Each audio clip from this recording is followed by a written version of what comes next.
You the doctor in charge here? Indeed I am, soldier. And my, what a picture you are. What exquisite graft work. Might I trouble you for an examination?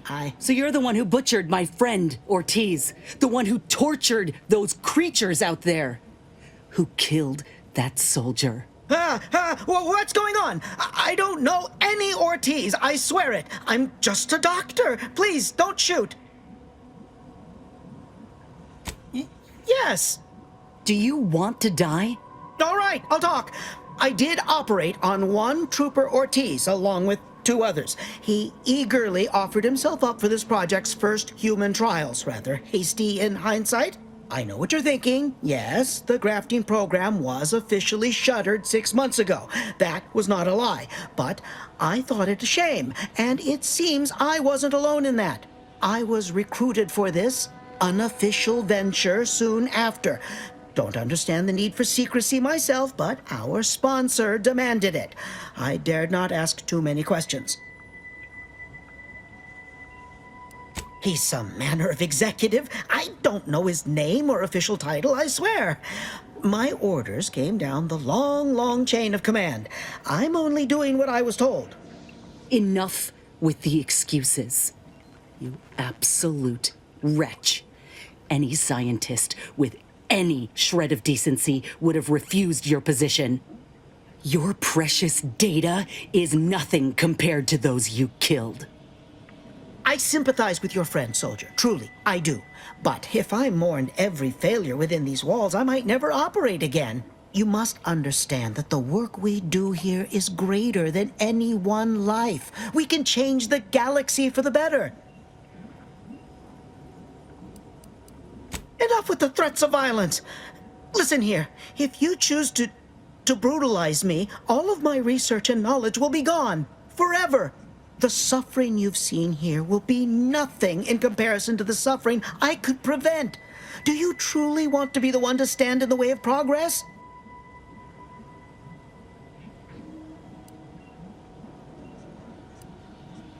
Of course I do. Ask your associate here if her grafting session was as pleasant as a creekside picnic. I acknowledge my subject's pain whilst also acknowledging its necessity. It's been a long time coming, but I believe I've laid the groundwork for treating injury and illness far better than modern medicine can manage. You see, I'm only here because I conceived of a device to keep my lungs operational. Without it, I'd be laying repose in an iron lung. This is just the start of what we may build. We are on the precipice of regrowing limbs that have been lost in accidents, reversing brain trauma, nerve damage, mayhaps aging one day. It would be a boon to humanity, and a boon to Auntie's bottom line.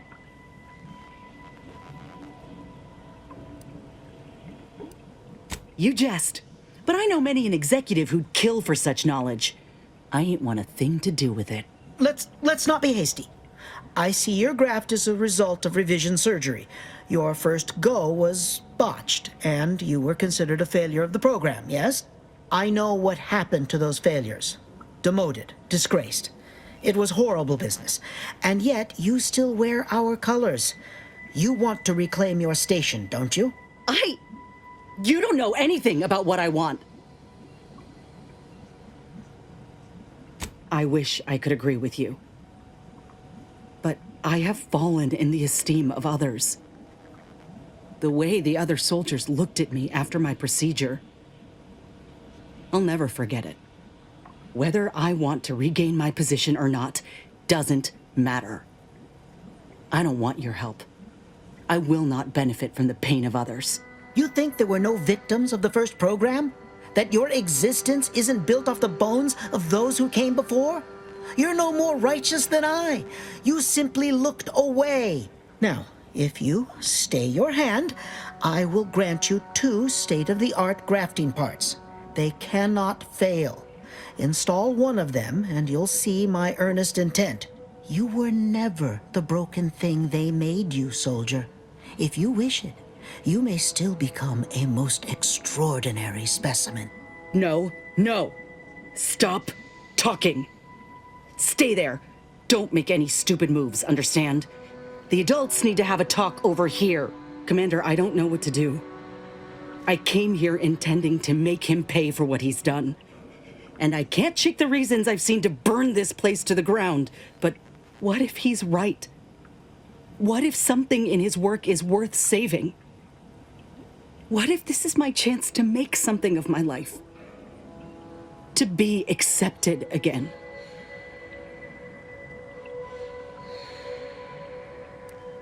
You and I are in step with each other on that account.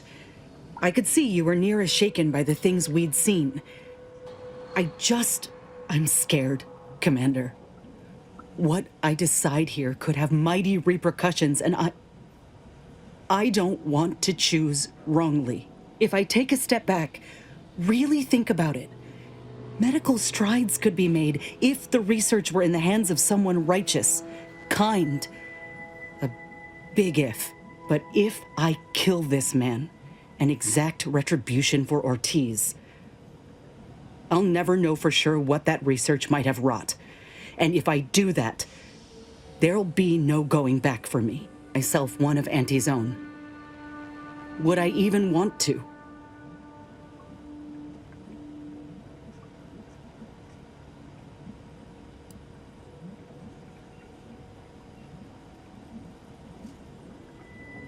I do know that. Better than most, really.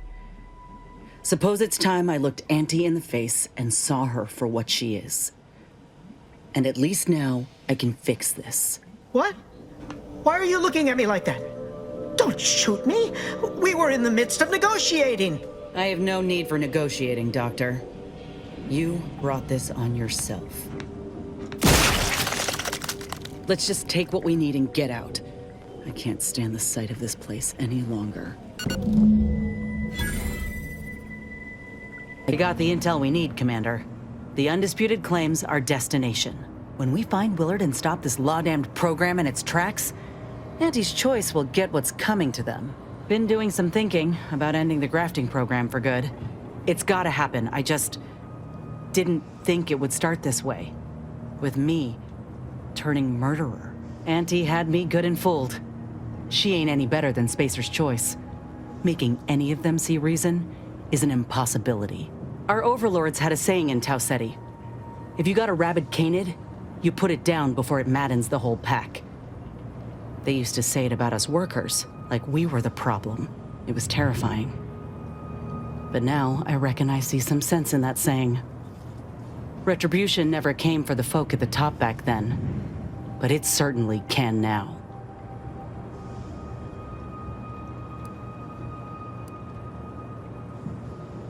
Good thing I've already gotten started then. I wonder if this is what Ortiz had in mind when he sent me that message. He trusted my judgment, knew I always aimed to do right by him and folk everywhere. But he also knew both of us had been lied to when we joined up. The notion that our taking extraordinary risks would pay dividends. Do you think he knew this would be the final straw? Thanks, Commander. Maybe this is what folk mean by the architects setting things in motion. If I hadn't broken my contract, I wouldn't be here. Maybe proving myself was never the intention. Maybe this is what I was meant to do. Suppose we're fixing to find out.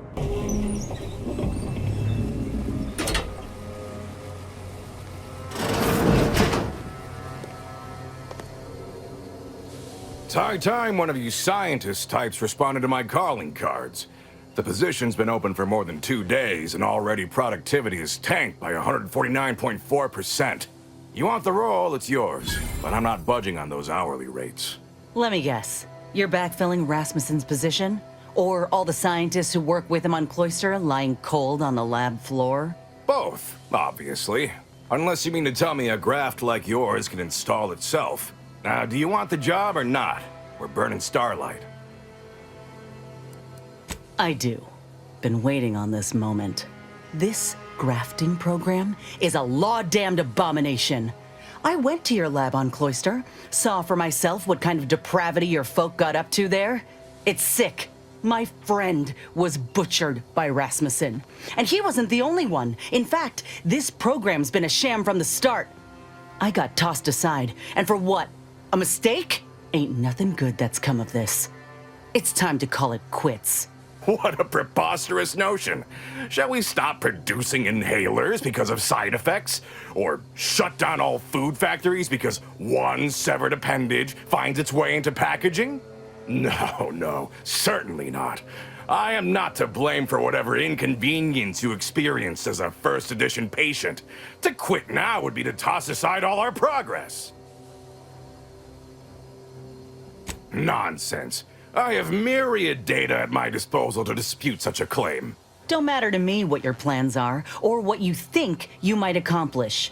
You've hurt too many good folk, and I've had enough. I fear you've gotten too negative an impression of this work. Hear me out, will you? Allow me to assuage those fears. Are you a fool? We cannot speak of sensitive business details here.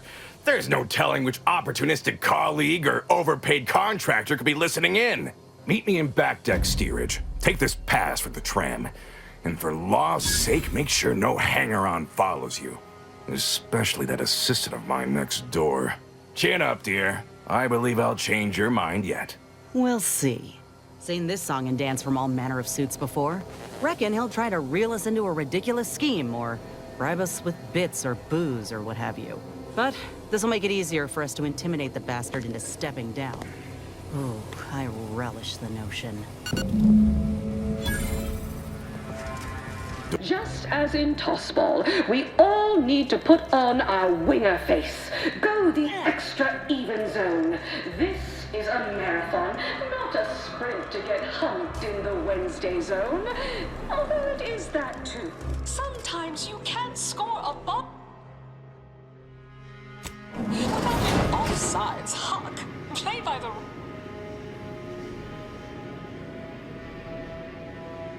We took what nature heedlessly assembled and vastly rebettered it through artificial means. At Auntie's Choice, we strive to be 110% wholly plus artificial. Artificiality is our guiding principle. Enjoy an artificially enhanced existence through the conspicuous consumption of unavoidable embedded chemicals. With Auntie's Choice. An artificial life is a life that's sweeter. Live a life that's sweeter with Auntie's Choice. Ah, you came. Foolish, aren't you? Thinking I'd reveal my secrets to the likes of you. Ha! Contractors, now's your chance. First one to kill these imbeciles gets a one-time immune assault discount. Guns cocked and loaded. Just give the signal.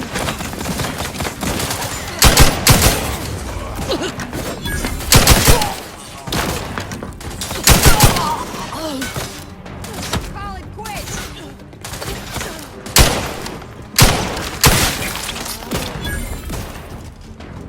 Not hiding! It's called biding your time! It ain't that thick.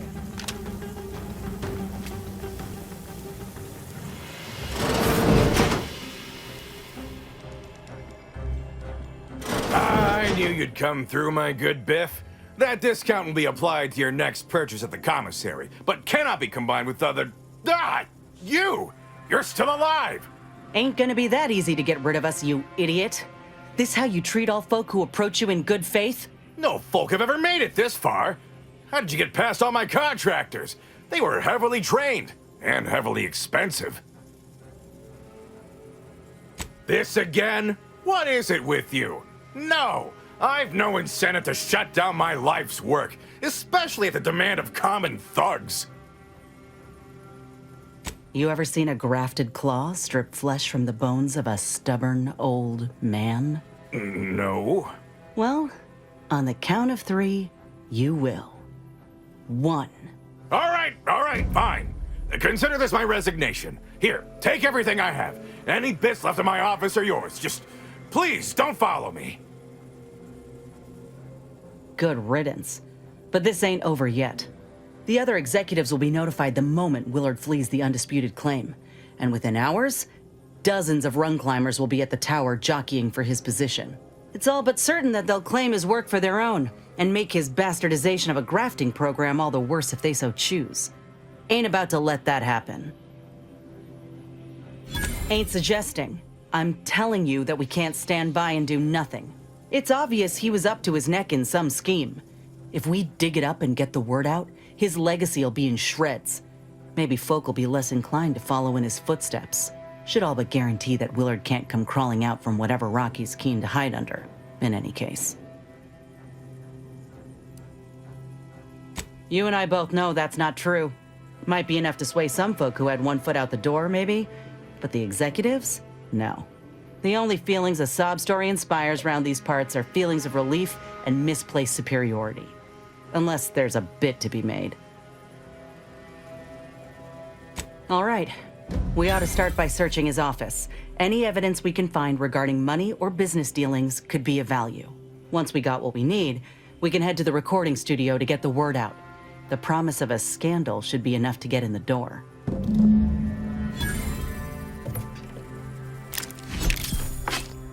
Consumption of unavoidable embedded chemicals with Auntie's choice.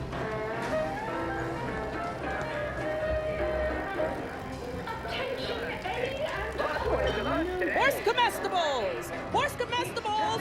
We're literally giving them away! Sorry, in the midst of... Yes, I understand I may look in charge, but I'm just minding the desk for our esteemed director. The real talent, as they say. I need to get a message on the broadcast, urgently. Can you help with that? Not unless you need any clever pointers on enunciation. Our director, however, is in one of the recording booths.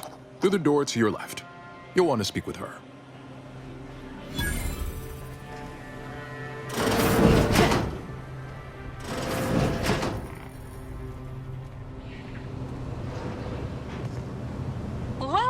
Welcome to Wireless Free Arcadia Studios.